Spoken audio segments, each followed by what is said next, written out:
നമസ്കാരം ഫ്രണ്ട്സ്, എല്ലാവർക്കും പുതിയൊരു വീഡിയോയിലേക്ക് സ്വാഗതം.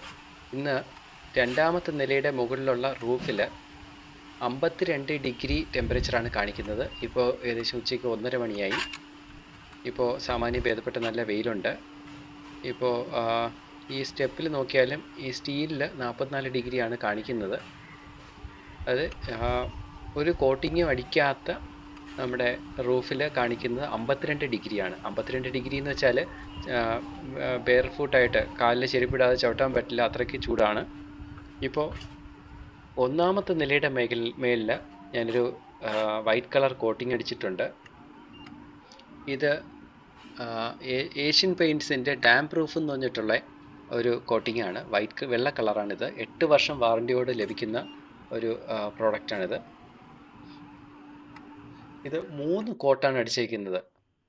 സ്മാർട്ട് കെയർ ഡാം പ്രൂഫ് എന്നാണ് ഇതിൻ്റെ പേര്.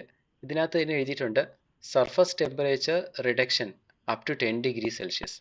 അതായത് 52 ഡിഗ്രി മുകളിൽ കാണിച്ച ടെമ്പറേച്ചർ ഇവിടെ ഇതടിച്ച സ്ഥലത്ത് വന്നപ്പോൾ 42 ഡിഗ്രി ആയി കുറഞ്ഞു. അത് നമ്മൾ മെഷർ ചെയ്ത് നോക്കിയപ്പോൾ കണ്ടാണ്. ഇതാണിത് അപ്ലൈ ചെയ്യാനുള്ള പ്രൊസീജിയർ. ഇതാണ്. ഞാൻ സ്വന്തമായിട്ട് തന്നെയാണ് ഇത് ചെയ്തത്.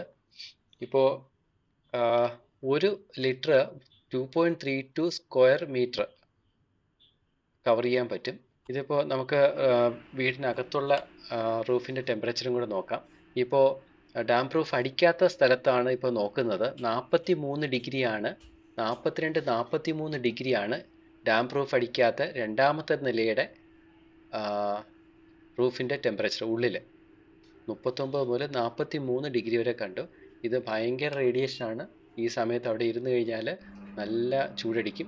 ഇത് ഡാം പ്രൂഫ് അടിച്ചതിന് താഴെയുള്ളതാണ് റൂഫ്. 30 ഡിഗ്രിയാണ് ഇതിനകത്ത് കാണിക്കുന്നത്.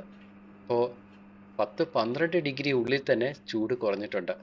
അപ്പോൾ മുകളിലത്തെ റൂമിലിപ്പോൾ AC ഇല്ലാതെ ഇരിക്കാൻ കഴിയില്ല. പക്ഷേ താഴത്തെ റൂമിൽ അതേ ചൂടടിക്കുന്ന റൂഫാണ്. പക്ഷേ ഡാം പ്രൂഫ് അടിച്ചതുകൊണ്ട് ഇപ്പോൾ 10-12 ഡിഗ്രിയോളം കുറവുണ്ട്. ഈ കോട്ടിംഗ് അടിച്ചതിന് ശേഷം AC-യിൽ വളരെ കുറച്ചേ ഇടുന്നുള്ളൂ. അതുകൊണ്ട് തന്നെ കറണ്ട് ചാർജും ഒത്തിരി വ്യത്യാസം വന്നിട്ടുണ്ട്. ഏകദേശം 1500ഓളം സ്ക്വയർ ഫീറ്റ് വരുന്ന വീടിൻ്റെ റൂഫ് താഴത്തെ നിലയും മുകളിലത്തെ നിലയും ഞാൻ സ്വന്തമായിട്ടാണ് ഇത് ഡാം പ്രൂഫ് പെയിൻറ്റ് ചെയ്തത്. 3 കോട്ടിങ്. ഈ ഹീറ്റ് റെസിസ്റ്റൻറ്റ് കോട്ടിങ്ങുമായിട്ട് ബന്ധപ്പെട്ട സംശയങ്ങളുണ്ടെങ്കിൽ കമൻറ്റ് ചെയ്യുക. ഞാൻ എനിക്കറിയാവുന്ന രീതിക്ക് ഉത്തരം തരാൻ ശ്രമിക്കാം. പിന്നെ ഈ വീഡിയോ ഇഷ്ടപ്പെട്ടെങ്കിൽ ലൈക്ക് ചെയ്യുക, ചാനൽ സബ്സ്ക്രൈബ് ചെയ്യുക.